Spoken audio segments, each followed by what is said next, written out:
बोलो श्री कृष्ण कन्हैया लाल की जय। द्वारिकाधीश की जय। करारविंदे न पदारविंदम मोखारविंदे विनवेशयन्तम् वटस्य पत्रस्य पुटे शयानम् बालं मुकुन्दं मनसा स्मरामि।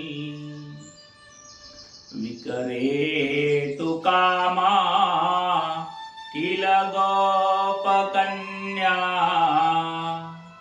मोरारिपादार्पितचेतबुद्धिः ददियादिकं मोहवसादवोचत् गोविन्द दामोदर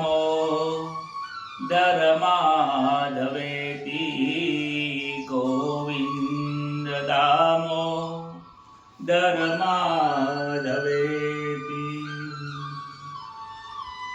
प्रथम नमो गुरुदेवने लरि लरि लागो पाय।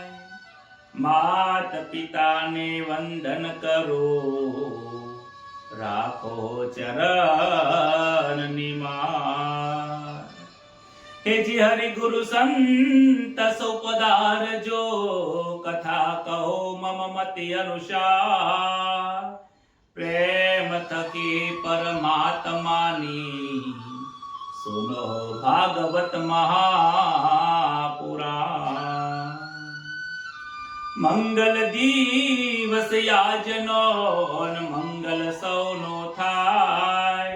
सौ संतो हरि भक्तो ने दास जैसना प्रणाम। सौ संतो हरि भक्तो ने दास जैसना मान जो कोटि प्रणाम।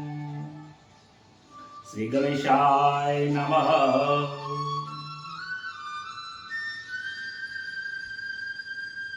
परम पवित्र એવું શ્રી શ્રીમદ ભાગવત મહાપુરાણની કથા આપણા જીવનને અત્યંત આનંદ આપનારી કથા છે। અનેક પાપો કર્યા હોય, અનેક દોષો કર્યા હોય, ભાગવતની કથા જે સાંભળે છે અને સંભળાવે છે એના આ જન્મમાં અને પૂર્વ જન્મમાં કરેલા પાપો એમાંથી મુક્ત થાય છે। ભાગવતની કથા જીવનને તારનારી કથા છે। ભાગવતની કથા આ સંસારમાં ઊંઘેલા જીવને જગાડવાની કથા છે। પરીક્ષિત રાજાને સુખદેવજી મહારાજ જ્ઞાન આપે છે। પરીક્ષિત રાજાને ડર લાગ્યો છે, પાપનો ભય લાગ્યો છે, પાપ કર્યા પછી પાણી પીધું નથી। સુખદેવજી મહારાજના ચરણમાં આવ્યા છે। ગઈકાલે આપણે કથા જોઈ હતી। સુખદેવજી મહારાજે એને તત્વનું જ્ઞાન આપે છે, આ શરીરનું જ્ઞાન આપે છે, માયાનો ભક્તિ જ્ઞાન વૈરાગ્ય અને પુષ્ટિ માર્ગની કથા કહે છે। કહે છે કે આ સંસારમાં બે તત્વો મિશ્રિત છે। પરમાત્માએ બે મિશ્રણ તત્વોથી આ સંસારની રચના કરી છે। એક જડ છે, એક ચેતન છે। આ શરીર છે એ જડ છે, આ શરીરમાં જે રહેવા વાળો છે એ ચેતન છે। આ સંસાર જે દેખાય છે એ જડ છે, આ સંસારમાં જે સુંદરતા દેખાય છે એ ચેતન તત્વ છે।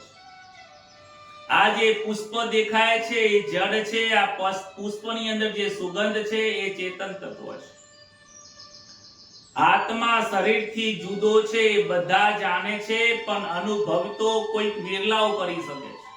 હે રાજન, આખી સંસાર જાણે છે આ શરીરથી આત્મા જુદો છે, પરંતુ અનુભવાતો નથી. કોઈક એવા વીર પુરુષો આવે છે કે જે પોતાના આત્માનો અનુભવ કરે છે. આ આત્માનો અનુભવ એમ થતો નથી.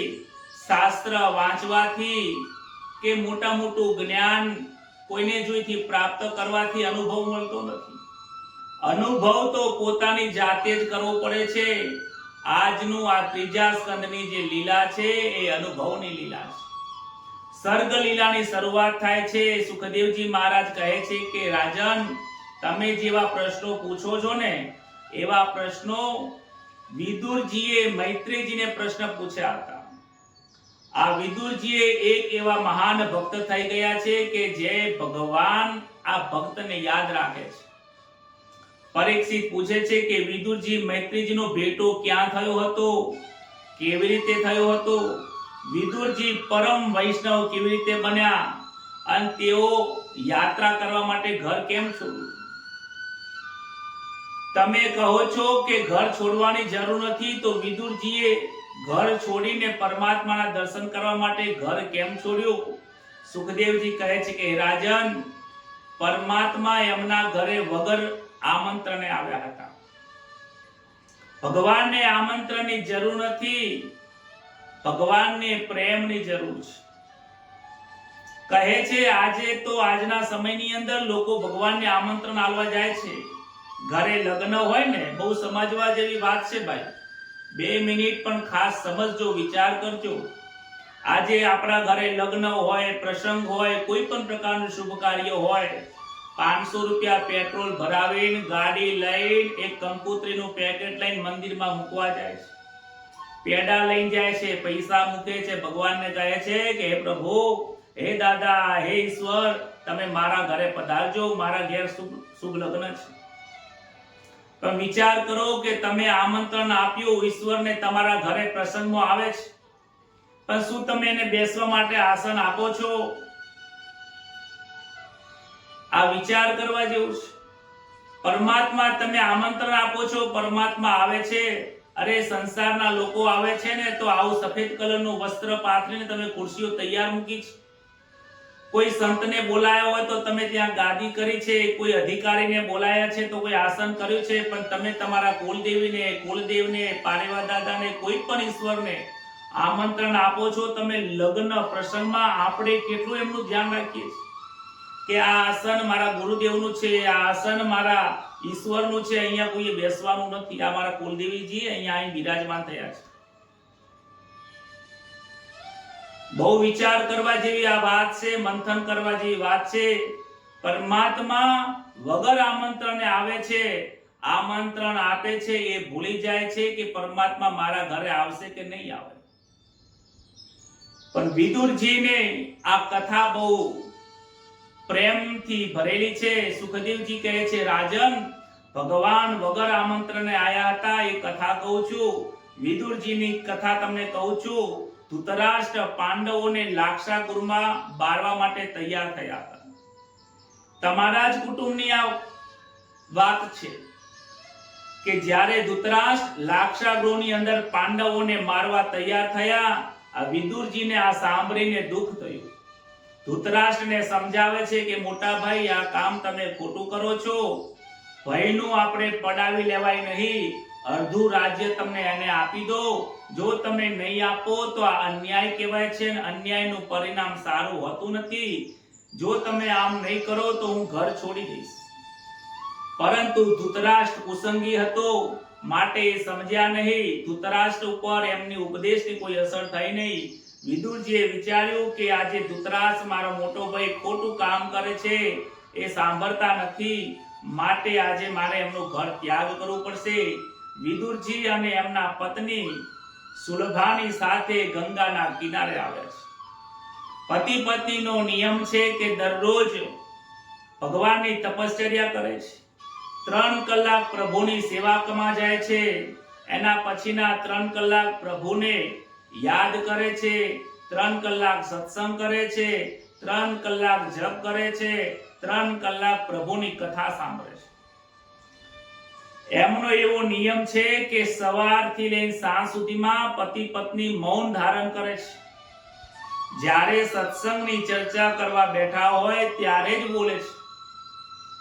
કહે છે કે મનને સમય આપતા નથી. વિદુરજી કહે છે આખી જિંદગી મેં મનને સમય આપ્યો, હવે મનને સમય આપવો નથી. મનને જો હું સમય આપીશ, ફુરસદ આપીશ તો સંસારના વિચારો કરશે. મનનું કામ છે વિચાર કરવું. મનને શું કામ સમય આપો છો? એને ભક્તિના અંદર, પૂજાની અંદર, મંત્રમાં, જપમાં, કથામાં તમે એને મન આપી દો, એને કામ સોંપી દો, તો એ મન એને ખોટા વિચારો નહીં કરે. ધૃતરાષ્ટ્રને વિચાર આવ્યો કે મારો ભાઈ ઘર છોડીને નીકળી ગયો છે, ખાવાનું એની જોડે છે નહીં, લાય થોડું ભોજન એના માટે મોકલો. તો 2 મહિના 4 મહિના ચાલે એટલું ગાડું ભરીને ભોજન મોકલે છે, અન્ન મોકલે છે. વિદુરજીને સૈનિકો કહે છે કે તમારા મોટા ભાઈએ અનાજ મોકલાયું છે. વિદુરજી વિચાર કરે છે કે લાય હું પત્નીની એક વખત પરીક્ષા તો લઉં, શું વિચાર છે એમનો. દેવીને બોલાવે છે કે દેવી, મોટા ભાઈએ અન્ન મોકલાયું છે, તમે એને ગ્રહણ કરી લો અને ઘરમાં મૂકો, ગમે ત્યારે જરૂર પડે રસોઈ બનાવવા માટે કામ લાગશે. સુલભા પણ વિચાર કરે છે. સુલભા બહુ જ્ઞાની હતી. કહે છે અરે પાપીના ઘરે તમે રહેતા નથી. પાપીનો સંગ કરવાથી જો આપણે પાપી થઈ જઈએ તો પાપીના ઘરનું ભોજન કરીએ તો આપણું મન પણ પાપી થઈ જાય. આપણે પ્રભુનું ભજન કરીએ છીએ એવું ના થઈ શકે, માટે આપણે અનાજની જરૂર નથી. તો કે દેવી આપણે ભોજન શું કરીશું?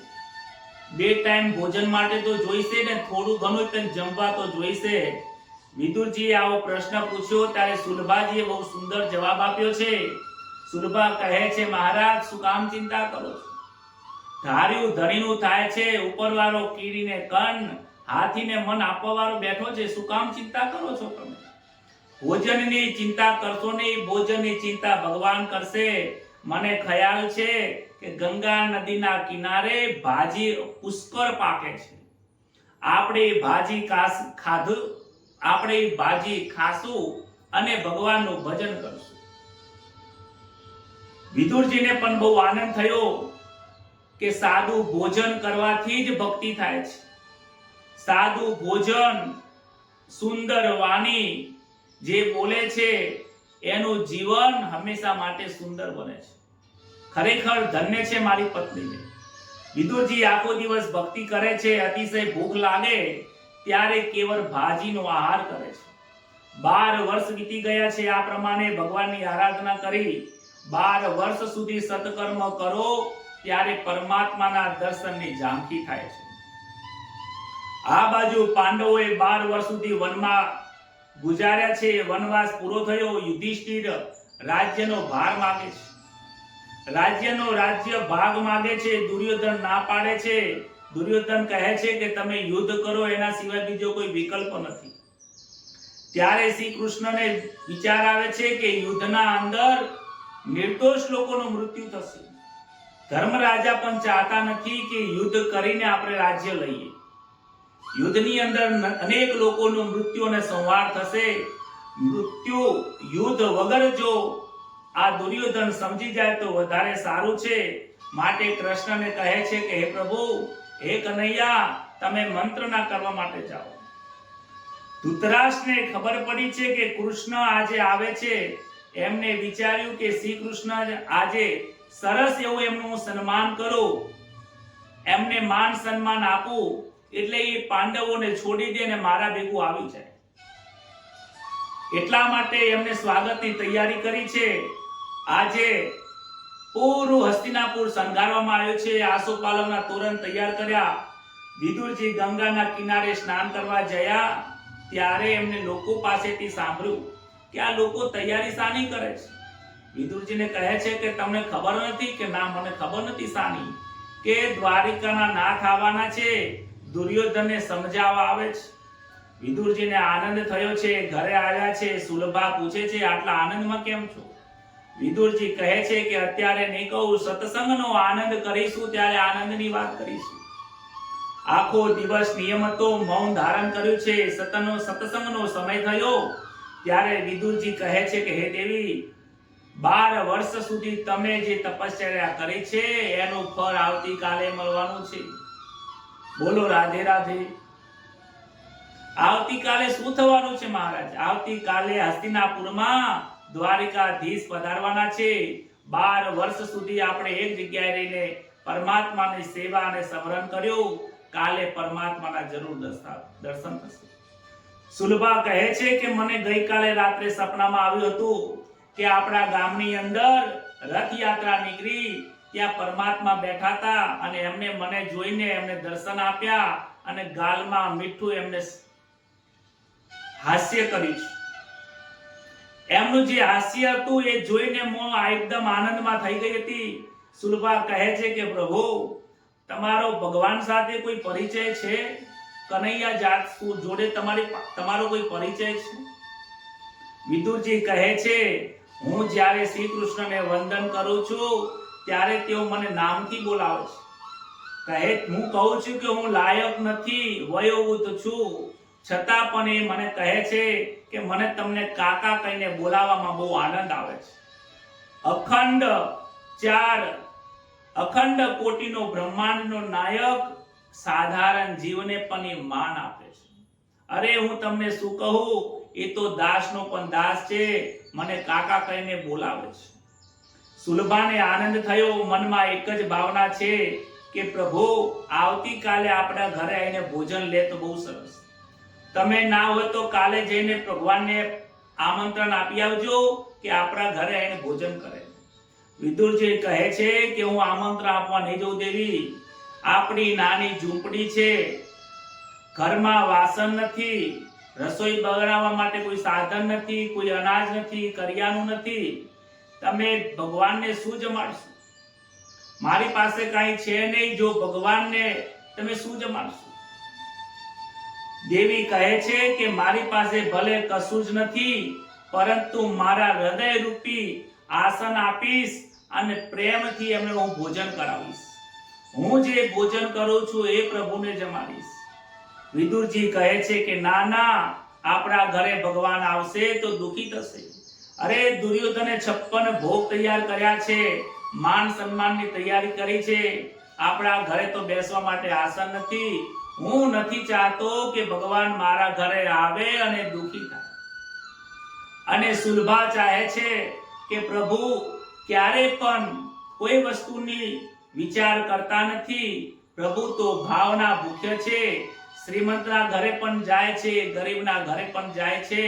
ભગવાન માટે બધા સરખા છે. ભગવાન પ્રેમ જોવે છે.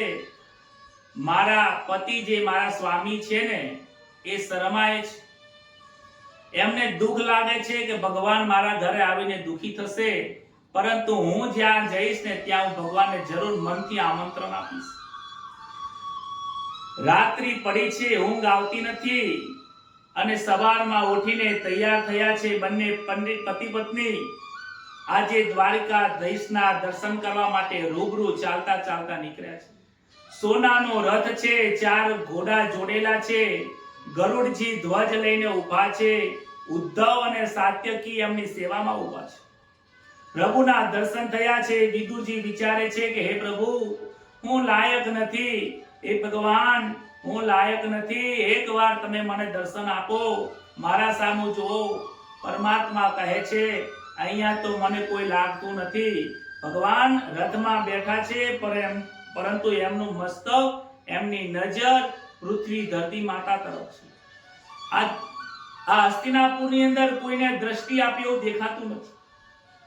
કોઈ યોગ્ય ભક્ત મળે તો જ પરમાત્મા દ્રષ્ટિ આપે છે.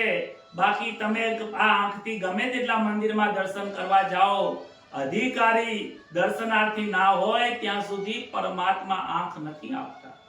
સંતો પણ બને ત્યાં સુધી બધાને આંખ નથી આપતા. પરમાત્માનો શ્રી કૃષ્ણ એમનો રથ નજીક આવે છે. 2 હાથ જોડીને સુલભા પણ વંદન કરે છે. હે પ્રભુ, અમને દર્શન આપો, અમારા ઘેર પધારો. અમે ખૂબ પાપી છીએ, અમે બહુ દુખી છીએ, અમે અધમ છીએ. 12 વર્ષથી તમારી રાહ જોઈ રહ્યા હતા. પ્રભુ તમે અમારા ઘરે પધારો, હે લાલજી તમે અમારા સામું જો કેમ જોતા નથી? પરમાત્માનો એ જે દ્વારિકાધીશનો જે રથ છે એ જેવો વિદુરજી જોડેથી નીકળે છે તરત જ ભગવાન પોતાનું મસ્તક ઊંચું કરે છે, સાઈડમાં જોવે છે, હાથ જોડીને વિદુરજી ઊભા છે, એમનું મોઢું મલકાય છે, મલકાઈને મોઢું આમ હલાવીને એમને ઈશારો કરે છે અને વિદુરજીની આંખો ભરાઈ જાય છે. હૃદયથી ભગવાન વિદુરજીનું હૃદય ભરાયું છે, આંખોમાંથી અશ્રુની ધારા વહે છે. સુલભાબેન રડે છે, કહે છે પ્રભુ રોજ તમને પ્રસાદ ધરાવું છું, આજે તમે મારા ઘરે પધારજો, હું ચાહું છું મારા હાથે તમે ભોજન કરાવો. ભગવાન એમને કહે છે હે વિદુર આજે ભોજન તો હું તારા ઘરનું જ કરવાનો છું. મનથી ઈશારો કરીને મસ્તક હલાવે છે. વિદુરજીની પ્રેમની જે આંખોમાંથી અશ્રુની ધારા નીકળી હતી, અશ્રુની ધારામાં એ ભગવાનનો ઈશારો સમજી શક્યા નથી, ભગવાનનો ભાવ સમજી શક્યા નથી. શ્રી કૃષ્ણ ત્યારબાદ મહેલમાં જાય છે, ખૂબ એમનું સ્વાગત કર્યું છે, 56 ભોગ તૈયાર કર્યા છે. શ્રી કૃષ્ણ કહે છે હે ધૃતરાષ્ટ્ર આજે હું દ્વારિકાનો નાથ બનીને નથી આવ્યો, દ્વારકાનો રાજા બનીને નથી આવ્યો, આજે તો હું પાંડવોનો દૂત બનીને આવ્યો છું. યુદ્ધ કરવામાં મજા નથી, તમે એને અડધું રાજ્ય આપી દો.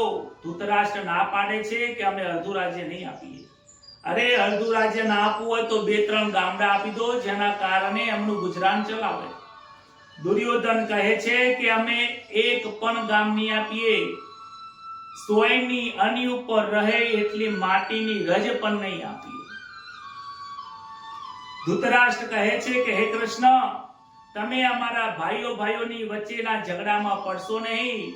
56 ભોગની તૈયારી કરે છે, આજે તૈયારી કરે છે, આવો આપણે સાથે બેસીને ભોજન કરીએ અને આગળની આપણે વાતચીત કરીએ, ચર્ચા કરીએ, આપણે બેસીને મંત્રણા કરીએ.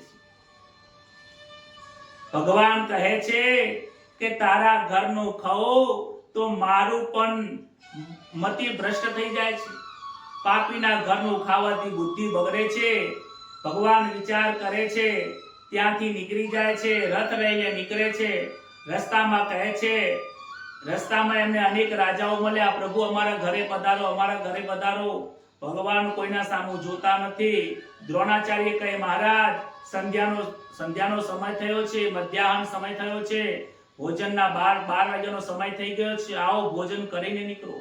ભૂખ્યા જશો નહીં, આવી રીતે ભોજન કર્યા વગર જાઓ છો, અપશકન થાય છે, તમે જશો નહીં. દ્રોણાચાર્ય ગુરુ હતા છતાં પણ એમના ત્યાં જમ્યા નથી. ભગવાન વિચાર કરે છે અને કહે છે કે આ રથને દારૂકને કહે છે કે આ રથ તમે વિદુરજીના ઘરની જોડે લઈ જાઓ. આ બાજુ વિદુરજીની ઝૂંપડીની પાસે રથ ઊભો છે. ભગવાન શ્રી કૃષ્ણ એ ઝૂંપડીની બહાર આવીને ઊભા છે અને દરવાજો ખખડાવે છે. ગડગડાટ ઘંટાનાદ કરતો રથ આવ્યો અને તે ઘરનો દરવાજો ખખડાવે છે. વિદુરજી વિચારે છે હજી હું લાયક થયો નથી, હું લાયક નથી થયો એટલે જ પરમાત્મા મારા ઘરે નથી આવતા. જે લાયક થાય છે એને પરમાત્મા દર્શન આપે છે. બપોરનો સમય હતો. વિદુરજી અને સુલભા તો બંને જણ કીર્તન કરે છે, હરે રામ રામ રામ હરે હરે, હરે કૃષ્ણ કૃષ્ણ કૃષ્ણ હરે. અહીંયા કીર્તન ચાલી રહ્યું છે. બહાર તો કનૈયો રાહ જોઈને ઊભો છે. દ્વારકાધીશ રાહ જોઈને ઊભા છે. બપોરના 2 કલાક વીતી ગયા. બપોરના 2 વાગ્યા છે. ભગવાનને ખબર પડી. દ્વારિકાધીશ વિચારે છે કે આ તો બહુ જ કીર્તન કરવા લાગ્યો છે, ખૂબ ભક્તિ કરે છે. કીર્તનમાં જ્યારે કીર્તન કરે ને ત્યારે મનને ભાન રહેતું નથી, કાનને ભાન હોતું નથી, દેહને ભાન હોતું નથી. બહાર 2 કલાક ઉભા રહ્યા. ભગવાનને થોડો થાક લાગ્યો એટલે કીર્તન પૂરું થાય એની પહેલા થોડું એમ જોરથી ખખડાવે છે. દરવાજો જોરથી ખખડાવે છે. કાકા ઓ કાકા, કાકા કાકા ખોલો, દરવાજો ખોલો. વિદુરજી ઓ વિદુર કાકા ખોલો. વિદુરજીને થોડી લાઈટ થાય છે. ખબર પડી કે બહાર દ્વારિકાધીશનો અવાજ છે. જોરથી બંને જણા બહાર આવે છે. દરવાજો ખોલે છે.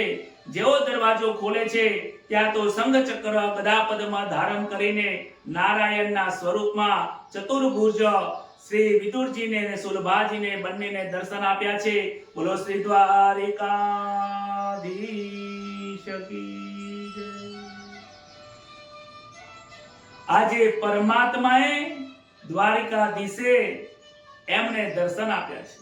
દર્શન થવાની સાથે જેમ એક જળ બની જાય છે, પથ્થર બની જાય છે, ભગવાનના દર્શન કરવામાં એટલા બધા સ્થિર બની ગયા છે. વિદુરજી અને સુલભાજીને ખબર જ નથી હું શું કરું છું. અરે મારા ઘરે ભગવાન આયા છે, બેસવા માટે આસન આપવું, બોલાવું, આવકાર બધું જ ભૂલી જાય છે. પ્રેમમાં બધું ભૂલાય છે. પ્રેમની અંદર તો ભગવાન એઠું પણ જમી લે છે. આપણને ખબર છે સબરી પણ પ્રેમની અંદર એઠું બોલ ખવડાવવા લાગી. ભગવાન એમનો બે હાથ પકડે છે, વિદુરજીનો હાથ પકડે છે. બાજુમાં દર્ભનું આસન હતું, દર્ભનું આસન લઈને જાતે જ પાથરે છે, જાતે જ બેસે છે. કહે છે વિદુરજી ક્યાં ખોવાઈ ગયા? ઓ કાકી બેસો, નીચે બેસો. બંને જણે પ્રેમથી બેસાડે છે. હરખના આંસુ માતા નથી. ભગવાન પોતાના રૂમાલથી લઈને એમના આંસુ લૂછે છે. રડશો નહીં, હું આજે આવી ગયો છું. કાકા પહેલા તો મને ભોજન આલો, મને ભૂખ લાગી છે. હે કાકા મને ભૂખ લાગી છે. વિદુરજી કહે છે કે તમે દુર્યોધનના ઘરે ગયા હતા તો ભોજન ના કર્યું? ત્યાં તો 56 ભોગ તૈયાર કર્યા હતા. ત્યારે કહે છે કે હે કાકા, કે જે ઘરનું મારા કાકા ના જમે, જે ઘરના મારા ભક્તો ના ભોજન કરે, જે ઘરનું વિદુરજી ના ખાય, એ ઘરનું હું ખાતો નથી.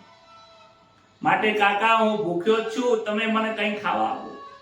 અંદર જોવે છે તો રસોડાની અંદર એક ચપરનું હતું, માટીનું વાસણ હતું, એમાં થોડી ભાજી પડી હતી. જાતે જ ભગવાન ભાજી લે છે અને ખાવા લાગે છે. વિદુરજી અને સુલભા તો બંને જણ જોવા લાગે છે. ભગવાન જમે છે અને વિદુરજી એમના દર્શન કરે છે. પરમાત્માને ભૂખ લાગતી નથી, પરંતુ આજે ભક્તોને દર્શન માટે, જગતના પોષણ માટે, જગતને જમાડવા માટે ભગવાનને આજે ભૂખ લાગી છે. આજે 56 ભોગને છોડીને ભગવાન ભાજી ખાવા માટે આવે છે. ભાજી ખાતા ખાતા કહે છે કે કાકી તમે આ ભાજી બહુ સુંદર બનાવી છે. આ ભાજી ખાતા ખાતા હે કાકી મને મારી માં યાદ આવે છે. મારા માના હાથનું જે માખણ હતું, જે માખણને મિશ્રીમાં જે આનંદ હતો, એ આનંદ તમારી આ ભાજીમાં આવ્યો છે. કહે છે આ ભાજીની મીઠાશ જેવી છે એવી મીઠાશ આજ સુધીમાં મેં દ્વારિકામાં પણ જોઈ નથી. ભક્તિમાં, પ્રેમમાં એવી શક્તિ છે કે જડને ચેતન બનાવે છે. નિષ્કામ ઈશ્વરને સકામ બનાવી નાખે છે. ઈશ્વર નિષ્કામ છે, ભગવાનને કોઈ ઈચ્છા થતી નથી. પરંતુ ભક્તિ જ્યારે પરિપક્વ થઈ જાય ને તો પરમાત્મા પણ સકામ થઈ જાય. ભગવાનને ખાવાની ઈચ્છા થાય, પરમાત્માને પણ રમવાની ઈચ્છા થાય છે. સુખદેવજી કહે છે વિદુરજીનો કુસંગનો ત્યાગ કર્યો એટલે સતસંગનો સ્વીકાર કર્યો. ભગવાન ત્યારે મળે છે જ્યારે કુસંગનો ત્યાગ થાય છે. સંગ જેવો સંગ હોય છે એવો રંગ લાગે છે. ત્યારબાદ ભોજનનો પ્રસાદ લઈને વિદુરજીની ભાજી ખાઈને આશીર્વાદ આપીને શ્રી કૃષ્ણ ત્યાંથી વિદાય લીધી છે. વિદુરજી વિચાર કરે છે કે ધૃતરાષ્ટ્રના ઘરનું મારા કૃષ્ણએ પાણી નથી પીધું, માટે મને લાગે છે કે હવે ધૃતરાષ્ટ્રનો અંત આવશે. અરે ધૃતરાષ્ટ્રે આટલું બધું અપમાન કર્યું છતાં પણ વિદુરજી એક સાચા ભક્ત છે, છતાં પણ હૃદયમાં ધૃતરાષ્ટ્ર પ્રત્યે પ્રેમ આજે પણ છે. ઘૃણા થતી નથી. એને એમ થાય છે કે લાય એકવાર ફરીથી સમજાવવા જાઉં. મધ્યરાત્રિનો સમય થયો. ધૃતરાષ્ટ્રની પાસે આજે આ વિદુરજી આવ્યા છે ને સમજાવે છે. ઉપદેશ આપવાનો પ્રયત્ન કર્યો છતાં પણ એ ઉપદેશ માનતો નથી. સવારમાં ખબર પડી કે દુર્યોધનને ખબર પડી કે વિદુરજી આવ્યા છે. ભરી સભામાં વિદુરજીને બોલાવ્યા છે. એને જોરથી લાત મારી છે અને કહે છે કે હે શૂદ્ર જાતિના, બહુ અપમાન કરે છે. એટલા બધા અપમાન જેવા શબ્દો બોલ્યા છે કે અપમાન વાળા શબ્દો હું આ જગ્યા ઉપર બોલવા માટે સક્ષમ નથી. વિદુરજીનું અપમાન કર્યું છે. વિદુરજીને કહે છે કે તમે અહીંયાથી નીકળી જાઓ. વિદુરજીને લાગ્યું કે મને અહીંયા મારીને નીકાળી દે, એના કરતા સમજીને ઘર છોડી દો. જ્યારે વિદુરજી રાજ્ય સભા છોડીને બહાર નીકળે છે ત્યાં ચતુર્ભુજ ભગવાન દર્શન આપે છે, સ્મિત કરે છે અને મનથી સમજાવે છે કે જે સમજે એને વિદુરજી સમજાવવા જવાય, જે સમજતા નથી એને ક્યારેય સમજણ ન અપાય, જેને સમજવું જ નથી એને શું કામ સમજાવવા જાઓ છો? વિદુરજી જીવનમાં 3 વખત ભાઈને સમજાવવા જાય છે, છતાં પણ આ કુસંગી ભાઈ સમજતો નથી. જીવનમાં યાદ રાખજો, જેના ઘરમાં સંત હોય છે એના ઘરની આબાદી હોય છે. જ્યારે ઘરમાંથી સંતનું અપમાન થઈને જાય તો એ ઘરની બરબાદી થાય છે. દુર્યોધનના ઘરમાં વિદુરજી સંત હતા, એ ગયા અપમાન કરીને નિકાળી મૂક્યા, તો વિદુરજી ગયા પછી ધૃતરાષ્ટ્રનો અને દુર્યોધનનો નાશ થયો છે. અને રામકથાની અંદર જોવા જઈએ તો રાવણનો ભાઈ વિભીષણ એનું અપમાન કર્યું હતું, એમને લંકા છોડી લંકાનો નાશ થયો છે. આપણા ઘરમાં કોઈ સહન કરવા વાળું હોય, સંતોના કોઈ લક્ષણ ધરાવતું હોય, તમારા બાળકમાં, સ્ત્રીમાં, પુરુષમાં, પતિમાં કે મિત્ર ભાવમાં જ્યાં પણ સંતો દેખાય ત્યારે અપમાન કરતા નહીં. આમ એમને 36 વર્ષ સુધી આજે યાત્રા કરવા માટે નીકળી ગયા છે. એમને ઘર છોડ્યું નથી પણ ઘર છોડવું પડ્યું છે. 36 વર્ષ સુધી યાત્રા કરી, યાત્રામાં કાંઈ લીધું નથી. આજકાલ લોકો યાત્રા કરવા જાય છે પણ મન તો ઘરમાં જ હોય છે. એટલે દ્વારકામાં જાય પછી વિડિયો કોલ કરે છે, હરિદ્વાર જાય 2 મહિના સુધી શાંતિથી ભજન કથન કરવા જાય અને ત્યાં જઈને પછી ઘરે ફોન કરે, બધા મજામાં છે ને, પેલા ભાઈનું પેમેન્ટ તો આવી ગયું છે ને, એટલે ભજન કરવા આવ્યો છે કે ઘરનું સંસારની જાળ લઈને આવ્યો છે? ડોંગરેજી મહારાજ ના પાડે છે, યાત્રા કરવાના નિયમો હોય છે, યાત્રાના નિયમ ન પાળો અને યાત્રામાં જાઓ તો યાત્રાનો દોષ લાગે છે. કહે છે તુલસીદાસ કહે છે, તુલસી જબ મન શુદ્ધ ભયો તબ તીર્થ ગયો ન ગયો. તુલસીદાસ કહે છે જો તમારું મન જ પવિત્ર થઈ ગયું હોય તો તમારે તીર્થમાં જવાની જરૂર જ નથી. તીર્થમાં જવાની જરૂર મનને શુદ્ધ કરવા માટે જવાનું છે. જો ઘરે બેઠા બેઠા જ આવું ભાગવતનું જ્ઞાન મળતું હોય તો તીર્થે જવાની ક્યાં જરૂર છે? વિદુરજીની યાત્રા અલૌકિક હતી. તીર્થોમાં ફરતા ફરતા વૃંદાવનમાં આવ્યા છે. વૃંદાવનમાં ગોકુલ, મથુરા, યમુના અનેક જગ્યાએ તીર્થોમાં ભર્યા. વિદુરજી ભાવ વિભોર થયા છે. આજે વિદુરજી વિચાર કરે છે કે મને અહીંયા લાલો પ્રત્યક્ષ દેખાય છે.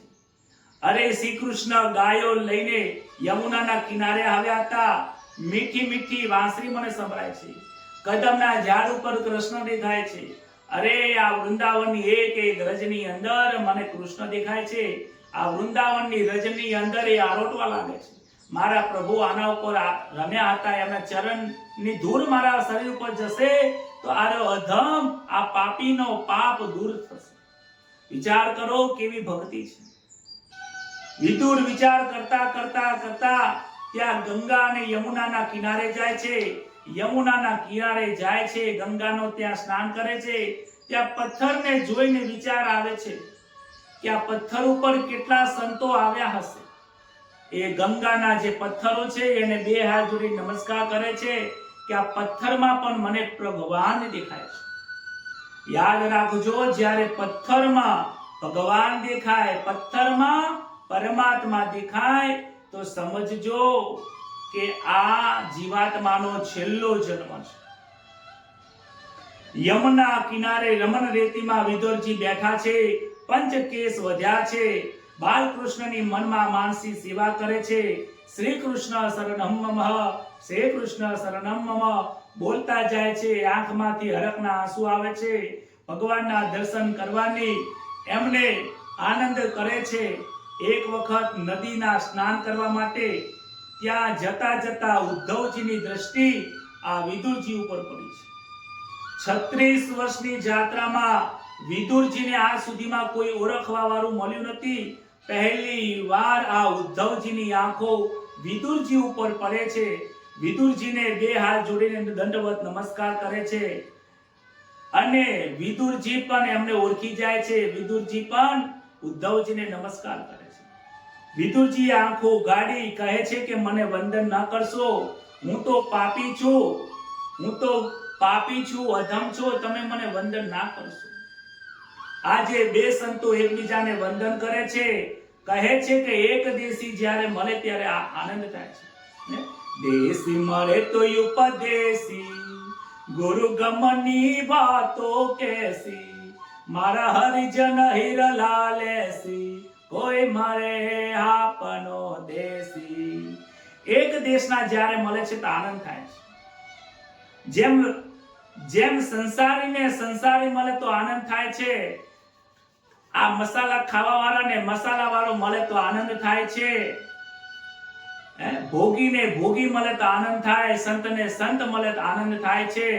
એવી રીતે સંતોએ કહ્યું છે, 4 મિલે 64 ખીલે, ખીલે 20 રહે કર જોડ, હરિજન સે હરિજન મિલે તો બી હસે 7 કરોડ. 4 મિલે, 4 હાથ બંનેના મળે, અને 64 ખીલે, 32 દુ 64 બંનેના દાંત ખીલે, આનંદ થાય. અને કરોડો રૂવાટા બંને સંતોનો આમ એકદમ હૃદયથી હૃદય સ્પર્શ થાય, ત્યાં આનંદનો પ્રવાહ અને આનંદનો વરસાદ વરસતો હોય છે. વિદુરજી અને ઉદ્ધવજીનો ત્યાં સત્સંગ થયો છે. સાયંકાળ થઈ છે, રાત્રિનો સમય થયો, અને ઉદ્ધવજી ત્યાં કૃષ્ણની લીલાઓનું વર્ણન કરે છે, બાળકૃષ્ણની લીલાઓનું વર્ણન કરે છે. આખી રાત આ લીલાઓનું વર્ણન કરે છે. બંનેમાંથી કોઈને નીંદ આવતી નથી, કારણ કે બંને જન સંસારના નીંદમાંથી જાગી ગયા છે. જે સંસારમાંથી જાગી ગયો છે ને એને ઊંઘ આવતી નથી. સવાર થયું, યમુના કિનારે સ્નાન કરીને ઉદ્ધવજી આવ્યા. કહે છે કે મારે હવે પ્રભાસ પાટણમાં જવું પડશે, પ્રભાસમાં જવું પડશે. ભાગવત ધર્મનો ઉપદેશ પ્રભુએ કર્યો છે. બદ્રિકાશ્રમમાં મને જવાની આજ્ઞા આપી છે કે ઉદ્ધવ, કનૈયાએ કહ્યું છે કે ઉદ્ધવ તમે બદ્રિકાશ્રમમાં જાઓ અને ત્યાં તમારો ઉદ્ધાર થશે. તમારો દિવ્ય સત્સંગ અને આનંદ થયો છે. વિદુરજી કહે છે કે હે પ્રભુ, હે ઉદ્ધવજી, જે ભાગવત ધર્મનો તમને જે ભગવાને ઉપદેશ કર્યો ને એ ઉપદેશ મને સાંભળવો છે. ખરેખર જોવા જાઉં તો ઉદ્ધવજી હું એને લાયક તો છું નહીં. હું અધમ છું, હું પાપી છું, હું શૂદ્ર જાતિનો છું, અધમ જાતિનો છું, હું એને લાયક નથી. વિદુરજીનું દૈન્ય જોઈને ઉદ્ધવજીને આનંદ થયો. કહે છે કે અરે તમે મહાન સંત છો, તમે એવું ના બોલશો કે તમે લાયક નથી. તમે કોણ છો તમે જાણતા નથી, પણ હું સારી રીતે જાણું છું વિદુરજી, તમે સાધારણ નથી. તમે પ્રભુના અને કૃષ્ણના દ્વારિકાધીશના અનન્ય ભક્ત છો. તમારા જેવો ભક્ત આજ સુધીમાં કોઈ થયો નથી. ના, તમે આટલા બધા વખાણ ના કરો, હું અધમ છું. મને ભાગવતનો ધર્મ તમે કહો. વિદુરજીને યાદ કહે છે કે હે વિદુરજી, જ્યારે ભાગવત ધર્મનો ઉપદેશ ભગવાને અમને આપ્યો ત્યારે મારી બાજુમાં મૈત્રીજી પણ બેઠા હતા. અને મૈત્રેયજીને કહ્યું હતું કે જ્યારે મારો વિદુર મળે ત્યારે તમે એને આ ભાગવત ધર્મનો ઉપદેશ આપજો. મને બધા જ મળ્યા છે. હે વિદુરજી, તમને ભગવાને બહુ યાદ કરતા હતા. જ્યારે અમે ભાગવત ધર્મ સાંભળતા હતા ને તમને બહુ યાદ કર્યા છે. અરે તમને યાદ કર્યા છે અને દેવી સુલભાને પણ યાદ કર્યા છે. શું વાત કરો છો કે હા, અરે એક વખત નહીં વિદુરજી, પ્રભુએ તમને 3 વાર યાદ કર્યા છે. કહે છે કે મને બધા મળ્યા. અર્જુનને મળ્યો, અર્જુનને ભાગવત ધર્મ આપ્યો. તમે મળ્યા, તમને ભાગવત ધર્મ આપ્યો. વિદુરજીના ઘરે એક વખત ગયો હતો, ત્યારબાદ વિદુરજી મને મળ્યા નથી. આજે મને વિદુરજીની બહુ યાદ આવે છે. ભગવાન પણ રડી ગયા હતા. તમારું નામ લેતા લેતા ભગવાન રડી ગયા હતા. ભગવાનની આંખોમાંથી અશ્રુની ધારા વહેતી હતી. મને બધા મળ્યા પણ મારા વિદુરજી ન મળ્યા. હે ઉદ્ધવ, મને વિદુરજીની બાજી બહુ યાદ આવે છે. હું કોઈના ઘરનું જમતો નથી, પણ વિદુરજી હું તમારા ઘરનું જમું.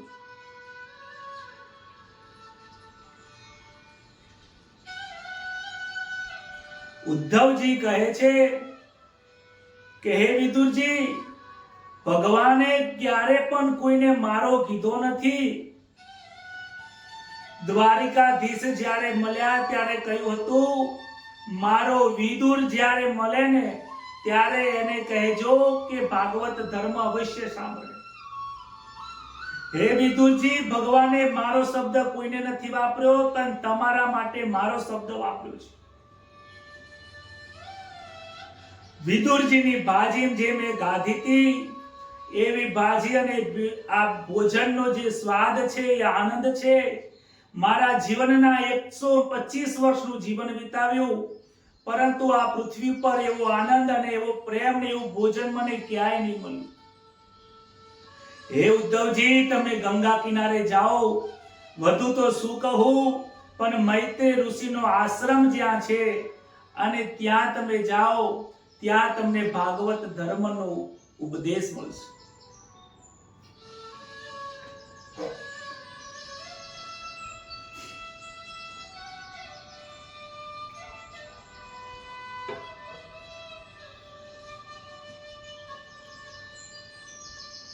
આ ઉદ્ધવજીની કથા છે.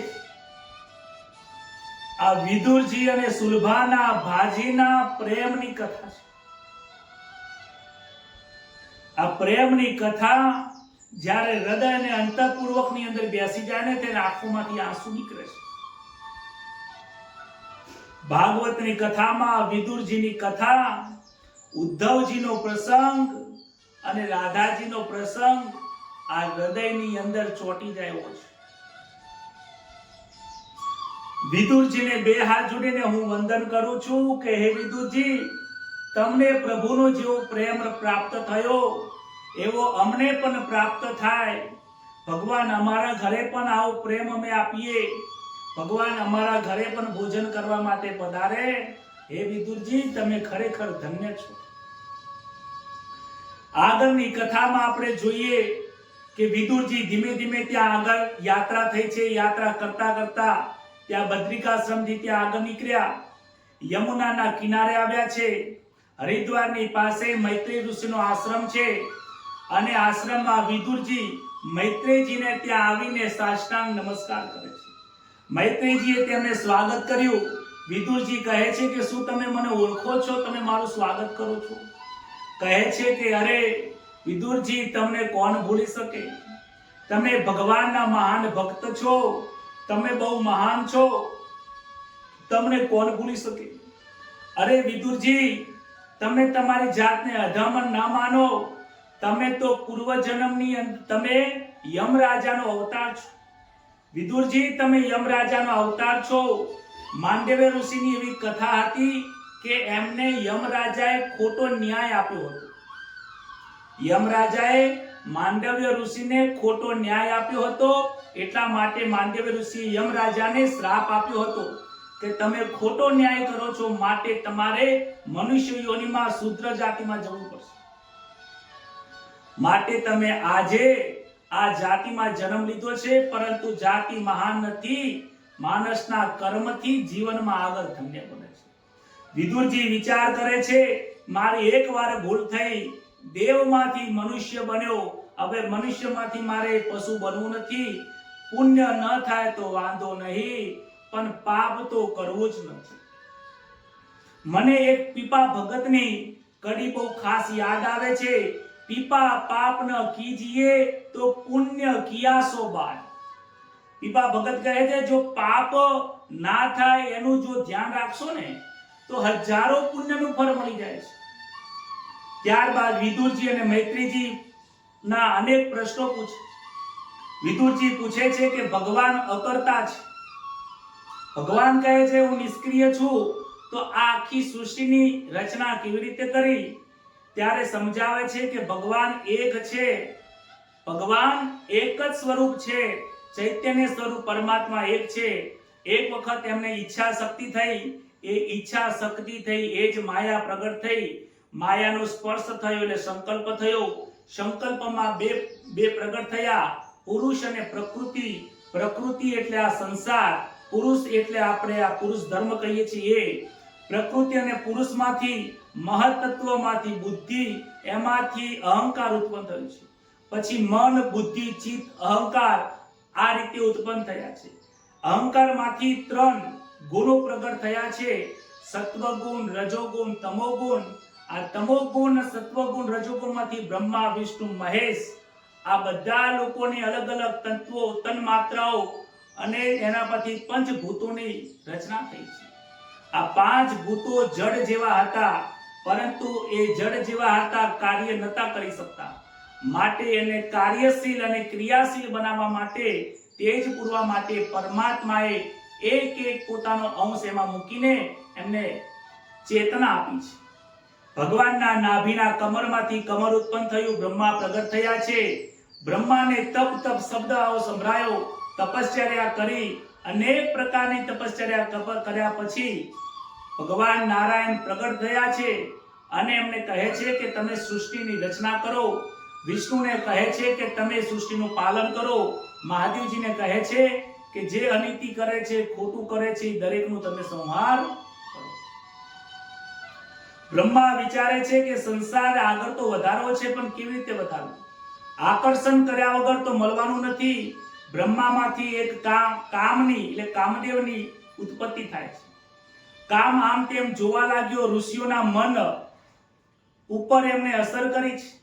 બ્રહ્માજી હસવા લાગ્યા કે હવે મારે કંઈ કરવાની જરૂર પડશે નહીં. કહે છે બ્રહ્માજીના જમણા અંગમાંથી સ્વયંભૂ મનુ પ્રગટ થયા છે, ડાબા અંગમાંથી શત્રુપા રાણી પ્રગટ થયા છે. ભાગવતમાં જે નામ આપવામાં આવ્યું છે એ બધા ઉપર વિચાર કરવા જેવો છે. બ્રહ્માજીએ કહ્યું કે તમે મૈથુન ધર્મનો વિવેકથી ઉપયોગ કરીને પ્રજાનું ઉત્પત્તિ કરો. ધરતી એ વખતે પાણીમાં ડૂબેલી હતી. રસાતારની અંદર દૈત્યો લઈ ગયા હતા. બ્રહ્માજીએ ભગવાનનું ધ્યાન કર્યું. ભગવાનના ત્યાં પ્રસન્ન થવાથી બ્રહ્માજીના નાકમાંથી વરાહ અવતાર લઈને પહેલો જ અવતાર વાળા નારાયણ પ્રગટ થયા છે. પાતાળમાં ગયા છે, હિરણ્યાક્ષને માર્યો છે, પૃથ્વીને બહાર લાવી અને વિવેકથી એ સંતોષથી એમને મનુ મહારાજને આ પૃથ્વી સપરત કરી દીધી છે. વિદુરજી કહે છે મહારાજ તમે આ કથા તો કહી, પરંતુ બહુ સૂક્ષ્મમાં કહી, મને તમે આ વિસ્તારથી સમજાવો. વિદુરજીને આ કથા વિસ્તારથી સાંભળવાની ઈચ્છા થઈ છે. કહે છે હિરણ્યાક્ષ કોણ હતો, પૃથ્વી જળમાં કેમ ગઈ, વરાહ નારાયણનું ચરિત્ર મને બરાબર સમજાવો. મૈત્રેયજી કહે છે વિદુરજી આ કથા સુખદેવજીએ પરીક્ષિતને સંભળાવી હતી. આજે હું એ કથા તમને સંભળાવું છું. કહે છે કે કશ્યપ અગ્નિહોત્રી તપસ્વી ઋષિ છે. હંમેશા માટે એ પોતાના યજ્ઞશાળાની અંદર યજ્ઞ કરે છે. એમની પત્નીનું નામ કશ્યપ ઋષિ છે. કશ્યપના પત્નીનું નામ દિતિ છે. એક વખત સાયંકાળ થયો ત્યારે આ દિતિ કામાતુર બનીને અનેક પ્રકારના શણગાર સજીને એ ઋષિની પાસે આવે છે. ઋષિ ના પાડે છે કે અત્યારનો આ સમય કામ ભોગવવાનો નથી, આ સાયંકાળ છે. સાયંકાળે દીવો કરો, તમારા હૃદયમાં દીવો કરો એટલે અંતરમાં પ્રકાશ થશે, તો પરમાત્માના દર્શન થશે. ઘરમાં દીવો અજવાળવા માટે નહીં, આ ઘટમાં અજવાળું થાય એના માટે પરમાત્મા જોડે દીવો કરવાનો છે. કહે છે કે તમને તો બધી જગ્યાએ ભગવાન દેખાય છે, મને તો ક્યાંય દેખાતા નથી. આજે આ દીતિનું મન બગડ્યું છે. કશ્યપ દીતિને બહુ સમજાવે છે. અત્યારે પ્રદોષકાળ છે, મહાદેવજી અત્યારે ફરવા નીકળે છે, અત્યારે જગતનું ભ્રમણ કરે છે. સાયંકાળે સ્ત્રીનો સંગ કરવાથી એ પુત્રનો અનર્થ થાય છે. દીતિ સમજતી નથી, દુરાગ્રહ કરે છે. આ દુરાગ્રહ કરવાના કારણે કશ્યપ કહે છે કે તમે આજે ખોટી રીતે કામાંધ થયા છો. આ કામાંધના કારણે ખોટું થશે. તમને હજુ પણ સમજાવું છું. દીતિ દુરાગ્રહ કરે છે. જ્યારે કોઈ દુરાગ્રહ કરે ને ત્યારે ખોટું પરિણામ આવે છે. દુરાગ્રહના કારણે કશ્યપે દીતિને કહ્યું હતું કે તમે અપવિત્ર સમયે આ ગર્ભનું ધારણ કર્યું છે. તમારા ગર્ભની અંદર 2 રાક્ષસો જન્મ થશે. અહીં રાક્ષસોનો જન્મ થશે આવું સાંભળીને દીતીને સમજાય છે, પસ્તાવો થાય છે. કહે છે કે હવે પસ્તાવો કરવાની કોઈ જરૂર નથી, કારણ કે હવે જે થઈ ગયું થઈ ગયું. પરમાત્માની લીલા છે. આ દીતીને નથી સમજવાનું. આ આપણને સમજાવે છે કે સાયમ સમય હોય, એકાદશી હોય, ઉપવાસ હોય કે યોગ્ય ઉત્સવનો દિવસ હોય ત્યારે કામ સુખ ભોગવામાં નથી આવતું, એનો અનર્થ થાય છે. કશ્યપ કહે છે કે તું ચિંતા કરીશ નહીં, જે થઈ ગયું, પરંતુ તારા બાળકો આ જગતને રડાવશે, દેવોને રડાવશે, પરંતુ એને મારવા માટે પરમાત્માના અવતાર લેશે અને એમના પુત્રનો પુત્ર એટલે જે પૌત્ર છે એ પૌત્ર ખૂબ ભગવાનની ભક્તિ કરીને અને પ્રભુના દર્શન કરશે. અને એ રીતે આ સાંભળ્યા પછી દીતીનું મન શાંત થયું છે. કશ્યપે આશ્વાસન આપ્યું છે કે એનો પૌત્ર પ્રહલાદના નામથી ઓળખાશે. દીતીને ગર્ભ રહ્યો છે. પુત્રો 100 વર્ષ સુધી આ ગર્ભ ધારણ કર્યો છે. આ 100 વર્ષ સુધી ગર્ભ રહ્યો એટલે સૂર્યનું તેજ પણ ઓછું થવા લાગ્યું, ચંદ્રનું તેજ ઘટવા લાગ્યું. દેવો ગભરાયા છે. દીતી પણ વિચાર કરે છે કે આ શું થઈ રહ્યું છે. પૃથ્વી ઉપર પણ એકદમ અંધકાર છવાયા લાગ્યો છે. બધા દેવતાઓ ગભરાઈને બ્રહ્માજી પાસે જાય છે કે આ દીતીના પેટમાં છે શું, રાક્ષસ તો નથી ને. બ્રહ્માજી કહે છે કે એકવાર હું તમને કથા કહું છું, સાંભળો. આ તમને એમ નહીં સમજાય. એકવાર મેં મારા માનસ પુત્રો સનત કુમારોને પ્રગટ કર્યા. એમને કહ્યું કે તમે પૃથ્વી ઉપર જાઓ અને મનુષ્યની તમે શરૂઆત કરો, મનુષ્ય લોકની શરૂઆત કરો, પ્રવૃત્તિ ધર્મ તમે અપનાવો. સનત કુમારો પ્રવૃત્તિ ધર્મ અપનાવતા નથી. એમને તો વૈકુંઠમાં ભગવાનના દર્શન કરવા છે. એ નિવૃત્તિ ધર્મ લઈને એ વૈકુંઠમાં જાય છે. બહુ જ્ઞાની સનત કુમારો હતા. એ બ્રહ્માજીના પ્રથમ 4 પુત્રો હતા. ઘણા એટલા બધા જ્ઞાની હતા કે એમના જ્ઞાનની કોઈ વાત થતું નથી. પણ અતિશય જ્ઞાન હોય ને એટલે લોકો એ જ્ઞાની વ્યક્તિની લોકો પૂજા બહુ કરે. અને જ્ઞાનીને સન્માન બહુ વધારે પ્રિય હોય છે. અને જો કોઈ સન્માન આપે તો ગમે, જો જ્ઞાનીનું અપમાન થાય ને તો એમને ગુસ્સો આવે છે. આ સનત કુમારો વૈકુંઠમાં જાય છે. વૈકુંઠમાં દ્વારપાલ જય અને વિજય છે. ભગવાને કહ્યું હતું કે મારી આજ્ઞા વગર કોઈને અંદર આવવા ન દેતા.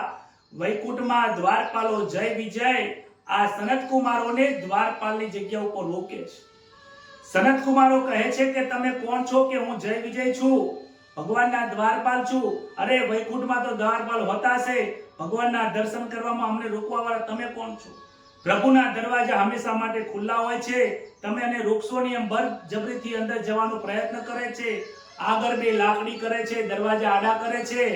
સનત કુમારે ગુસ્સો આવે છે, ગુસ્સામાં ક્રોધ કરે છે. ક્રોધની અંદર મનુષ્ય શું બોલે છે ને એનું ભાન રહેતું નથી. આવેશમાં મનુષ્ય ગમે તે બોલી દે છે, ન બોલવાના શબ્દો બોલે છે, પાછળથી પસ્તાવો થાય છે. યાદ રાખજો, એ બોલવાનું ફળ ભોગવવું પડે છે. આજે વૈકુંઠના દ્વારે જઈને સનત કુમારોએ ગુસ્સો કર્યો છે, ક્રોધ કર્યો. ભગવાનને ખબર પડી કે બહાર કંઈક થઈ રહ્યું છે. પરમાત્મા બહાર આયા. સનત કુમારો સામું જોતા નથી. જય વિજયને કહે છે કે ભાઈ આ બધું શું થયું છે? સનત કુમારો કહે છે પ્રભુ અમારા સામું જુઓ, અમે દર્શન કરવા આવ્યા છીએ. ભગવાન કહે છે તમે દ્રષ્ટિને લાયક નથી. તમે વૈકુંઠના દ્વારે આવીને તમે ક્રોધ કર્યો છે. ક્રોધ એ જ્ઞાની પુરુષને શોભતું નથી. વૈકુંઠના વાસીઓને ક્રોધ શોભતો નથી. કામ, ક્રોધ, લોભ, મદ, મોહ આ 5 શત્રુ આ વૈકુંઠના છે. જે આ ક્રોધ કરે છે એ વૈકુંઠથી દૂર રહે છે. હે સનત કુમારો, તમારે વૈકુંઠમાં આવવું હોય તો હજી તમારે ભક્તિ કરવી પડશે. તમે ફરીથી જાઓ, તપ કરો, ભક્તિ કરો. આજે તમે કાચા છો, પૂરા પાકા થઈને આવો. સનત કુમારોનો શ્રાપ મળ્યો હતો કે શ્રાપ એવો હતો કે તમને મને અંદર દર્શન કરવા નથી જવા દેતા, માટે તમારે 3 વખત મનુષ્ય લોકમાં રાક્ષસ યોનિમાં જન્મ લેવો પડશે. ભગવાનને પ્રાર્થના કરીને કહે છે કે આ સનત કુમારો અમને આવો શ્રાપ આપી ગયા છે. ભગવાન કહે છે ચિંતા કરશો નહીં, આ બધી મારી લીલા છે. મારી આ બધી લીલા છે એટલા માટે થાય છે. તમે ચિંતા કરશો નહીં, તમારો ઉદ્ધાર કરવા હું પ્રગટ થઈશ. પહેલો અવતાર હિરણ્યાક્ષ અને હિરણ્યકશ્યપુ થશે.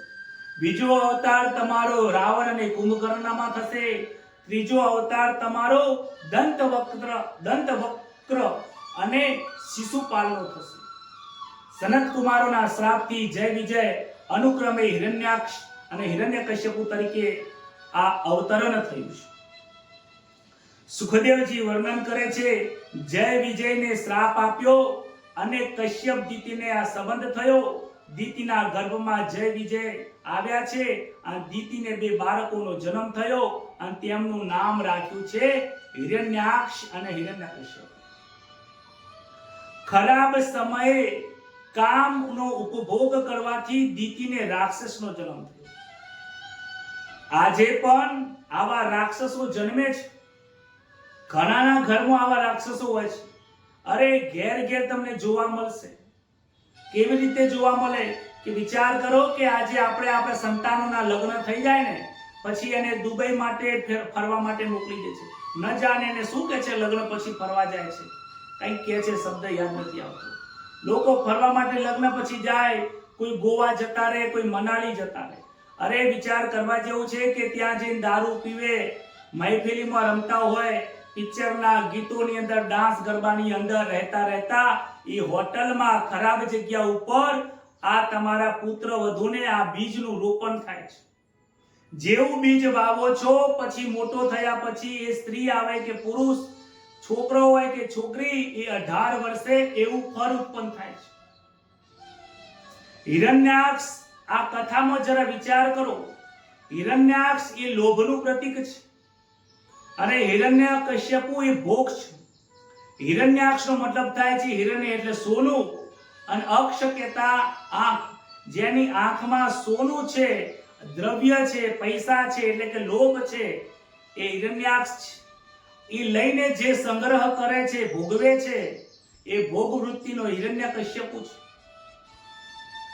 આ લોભનું પ્રતીક છે. રાવણ અને કુંભકર્ણ એ કામનું પ્રતીક છે અને શિશુપાલ એ ક્રોધનું પ્રતીક છે. લોભ અને કામ એ મનની ઈચ્છાથી ઉત્પન્ન થાય છે અને એ પરિપૂર્ણ ના થાય ને એટલે મનમાં ક્રોધ ઉત્પન્ન થાય છે. કામ, ક્રોધ અને લોભ આ ત્રણે આ રાક્ષસ યોનિના જન્મ છે. હિરણ્યાક્ષ એક વખત પાતાળમાં ગયો. વરુણ ભગવાનની જોડે તે યુદ્ધ કરે છે. કહે છે કે મારી જાત સાથે શું લડે છે? લડવાની ઈચ્છા હોય તો તું વરાહ નારાયણની જોડે છે. ત્યારે હિરણ્યાક્ષ વરાહ નારાયણની પાસે જાય છે. બંનેનું ભયંકર યુદ્ધ થાય છે. વરાહ નારાયણ એક મુષ્ટિનો પ્રહાર હિરણ્યાક્ષને મારે છે. હિરણ્યાક્ષનો ત્યાં વધ થાય છે. ત્યાર પછી ભગવાન એ પૃથ્વીને બહાર લાવે છે અને મનુ મહારાજને સંતોષથી આપી દે છે. કહે છે કે આ જમીન મારે જોતી નથી, તમે વાપરો, પૃથ્વીના રાજા બનો અને ધર્મથી આ પૃથ્વીનું તમે પાલન કરો. ત્રીજા સ્કંદમાં 2 મીમાંસા આવે છે. પૂર્વ મીમાંસાની અંદર વરાહ નારાયણની વાત કરી છે અને બીજા મીમાંસા ઉત્તર મીમાંસાની અંદર કપિલ નારાયણનું ચરિત્ર આવે છે. યજ્ઞમાં આહુતિ આપવામાં આવે છે તેને યજ્ઞ કહેવાય છે. લોકો એવું વિચારે છે કે આજે જે નવચંડી અને સતચંડી જે યજ્ઞ કરીએ છીએ એ જ યજ્ઞ છે.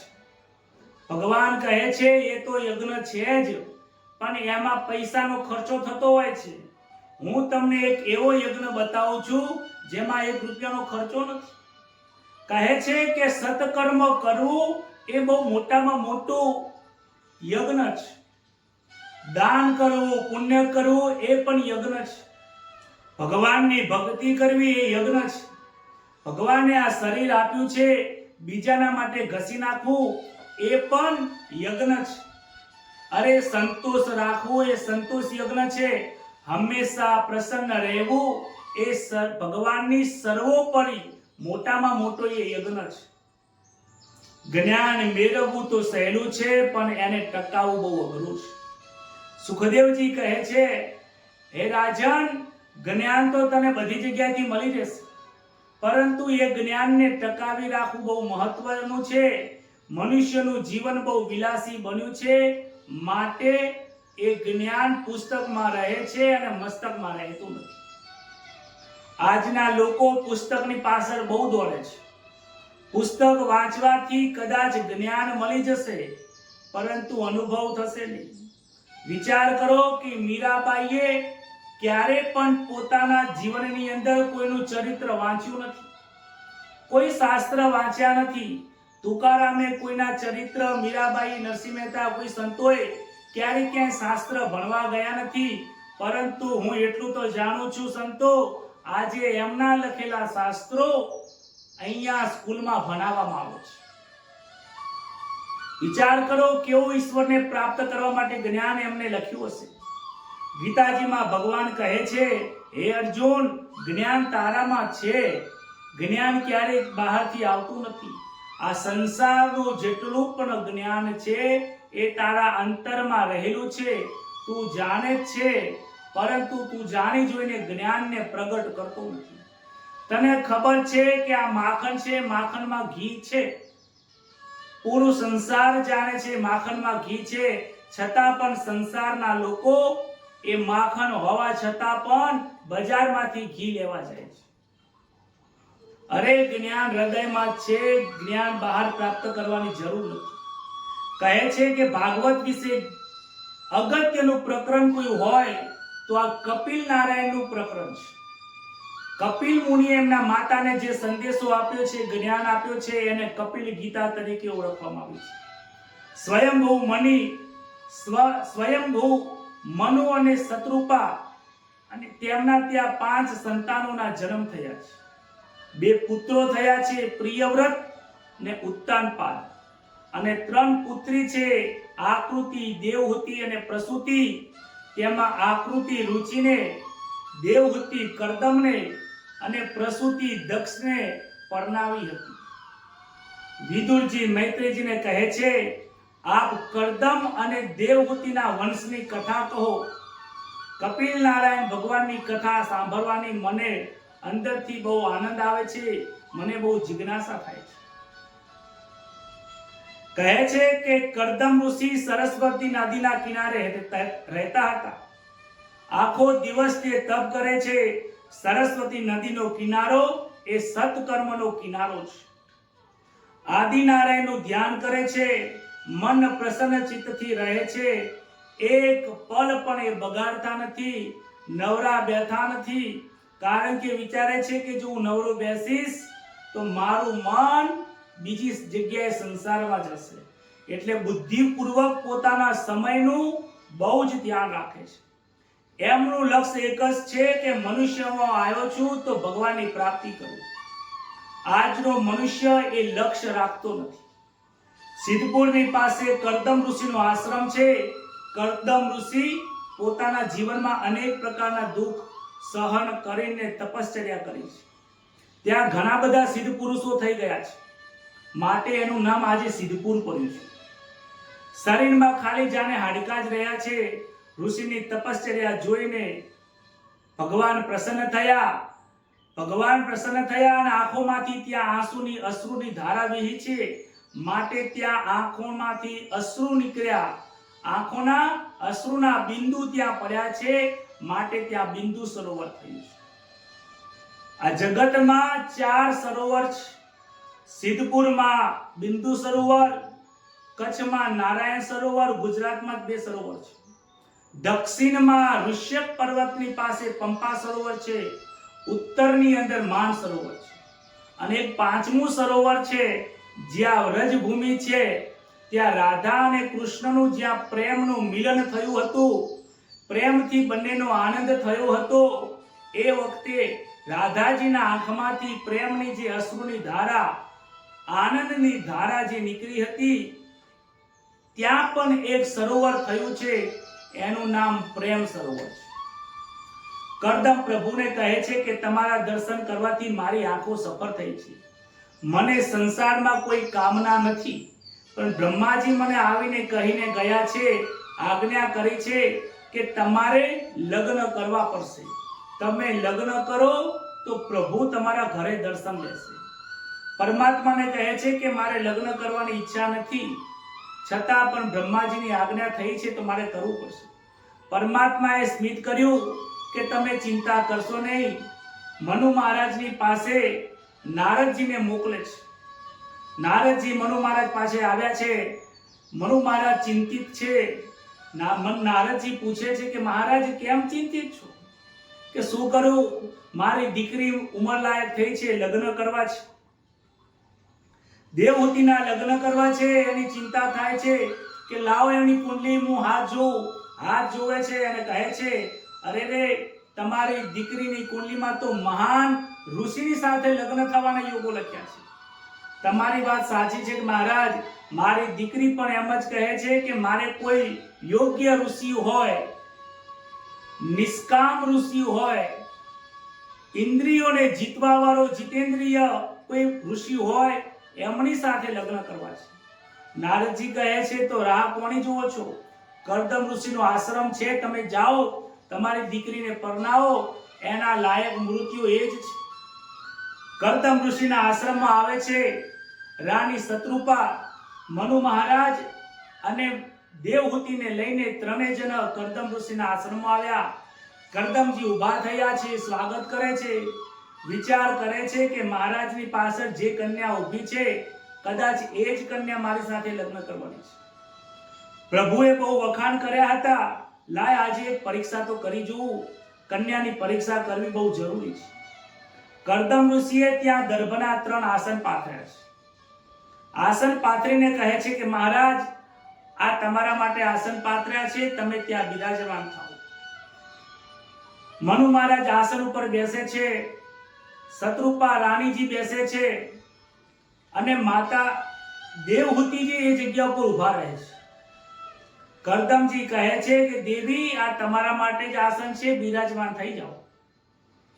દેવહૂતિ મનમાં વિચાર કરે છે કે આવતીકાલે ભવિષ્યમાં આ મારા પતિ થવાના છે. પતિના પાથરેલા આસન ઉપર જો હું બેસું તો એ મારો ધર્મ નથી, એ સ્ત્રી ધર્મ નથી. સ્ત્રી ધર્મ તરીકે પતિના પાથરેલા આસન ઉપર બેસાય નહીં, પતિને આજ્ઞા કરાય નહીં. પતિ મહાન છે, પતિ બ્રહ્મા છે, પતિ વિષ્ણુ છે, પતિ નારાયણ છે, પતિ જ એ પરમેશ્વર છે. માટે એમના મૂકેલા કાર્ય ઉપર આપણે સેવા લેવાય નહીં. આ લક્ષણ એક સ્ત્રી પતિવ્રતા નારીનું લક્ષણ છે. મનમાં વિચાર કરે છે, જો બેસું તો દોષ લાગે, ના બેસું તો અપમાન થાય. વિવેકથી વિચાર કર્યો છે, જે આસન છે એ આસન ઉપર હાથ મૂકે છે, મનથી નમસ્કાર કરે છે કે પ્રભુ, તમારા મેં આ આસનનો સ્વીકાર કર્યો છે, પરંતુ મારાથી તેના ઉપર બેસાશે નહીં. આસનને સ્પર્શ કરીને નીચે બેસી જાય. દેવહૂતિ ભણેલા તો નતા, પરંતુ સુશીલ હતા, સ્ત્રી ધર્મને જાણતા હતા. કરદમ ઋષિને લાગ્યું કે દીકરી ભણેલી ન હોય પણ ગણેલી જરૂર છે, આપણે લગ્ન કરવામાં વાંધો નહીં આવે. કરદમ વિચાર કરે છે કે છોકરી તો લાયક છે. મનુ મહારાજ કહે છે કે મારી દીકરી તમને આપવા માંગુ છું. કરદમ ઋષિનો સ્વભાવ સરળ છે, હૃદયના સાફ દિલના છે. કહે છે, હું તમને એક શરત મૂકું છું. લગ્ન તો ચોક્કસ કરીશ, પણ મારી એક શરત છે. રાજા પૂછે છે, બોલો કઈ શરત છે? કે હું લગ્ન કર્યા પછી એક પુત્ર થાય ત્યાં સુધી લૌકિક સંબંધો રાખીશ. એક પુત્ર થયા પછી હું સંન્યાસ ધારણ કરી લઈશ.